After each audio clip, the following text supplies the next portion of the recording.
Selamat datang kembali, Anda bersama kami. Hari ini kita bakal ngulik nih sumber-sumber Anda tentang kalender Hijriah. Pernah kepikiran nggak sih, kenapa ya kalender Islam itu mulainya justru dari peristiwa hijrah? Bukan katakanlah kelahiran Nabi. Terus kenapa juga bulan pertamanya Muharram, bukan bulan lain? Nah, kita akan coba bedah sejarah sama maknanya.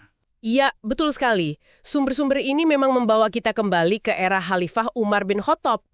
Menarik nih melihat gimana kebutuhan administratif yang mendesak waktu itu ketemu sama dasar teologis dan momen kunci sejarah Islam awal, terutama ya peristiwa hijrah itu.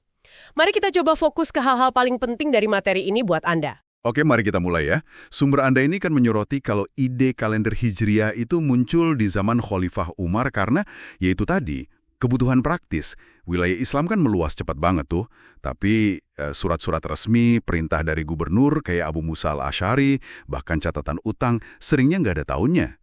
Ini kan jadi, ya agak kacau ya administrasinya. Persis. Tapi, ini penting buat dipahami dari sumber-sumber itu. Langkah Umar ini bukan kayak menciptakan kalender dari nol gitu. Ini lebih ke formalisasi, standarisasi sistem penanggalan yang sebenarnya udah ada dan udah dimurnikan. Jauh sebelumnya kan Al-Quran udah tegas tuh melarang praktik nasi.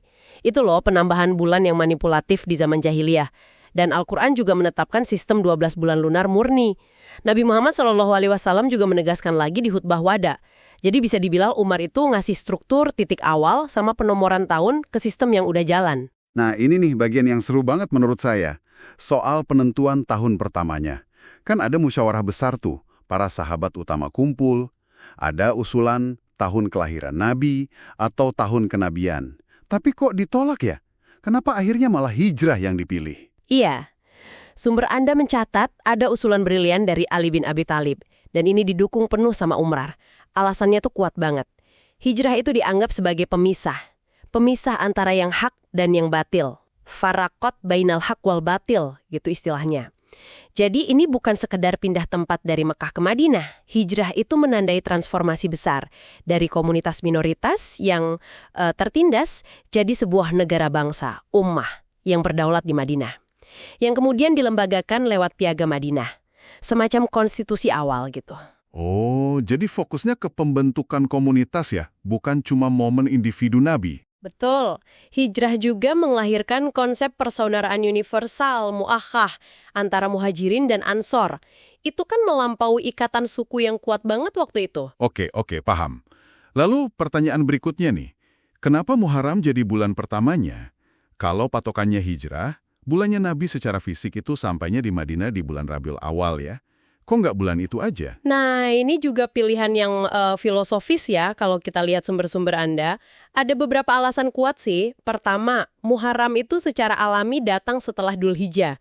Dhul Hijjah kan bulan haji, penutup siklus ibadah tahunan.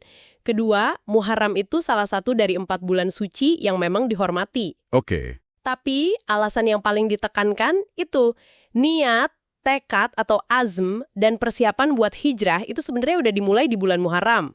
Tepatnya setelah Baiat Aqobah kedua. Itu kan perjanjian penting sama delegasi Madinah di akhir Dhul Hijjah. Wah, jadi lebih ke niat awalnya ya?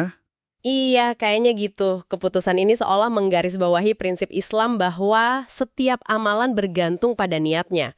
Jadi, resolusi awal, komitmen kolektifnya itu yang jadi penanda.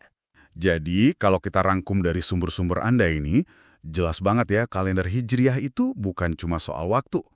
Ada fungsi administratif yang penting banget waktu itu, terus fungsi ritual buat nentuin puasa Ramadan, haji, gitu kan? Iya. Dan juga fungsi simbolis yang kuat, sebagai penanda identitas peradaban Islam, pemersatu umat muslim global. Tepat sekali. Ketiga fungsi itu saling terkait, gak bisa dipisah. Dan menariknya lagi nih, kalau kita lihat diskusi zaman sekarang, yang juga disinggung di materi Anda, soal upaya bikin kalender hijriah global tunggal. Itu kan pada dasarnya cerminan semangat yang sama ya, semangat standarisasi dan persatuan yang dulu dirintis Umar lebih dari 14 abad lalu. Warisannya terasa banget sampai sekarang. Jadi kesimpulannya buat Anda, kalender Hijriah yang Anda pelajari ini ternyata jauh lebih dalam maknanya ya. Bukan cuma sistem tanggal, ini rekaman sejarah, ini penanda identitas, bahkan cerminan filosofi soal niat, tindakan kolektif, dan transformasi komunitas.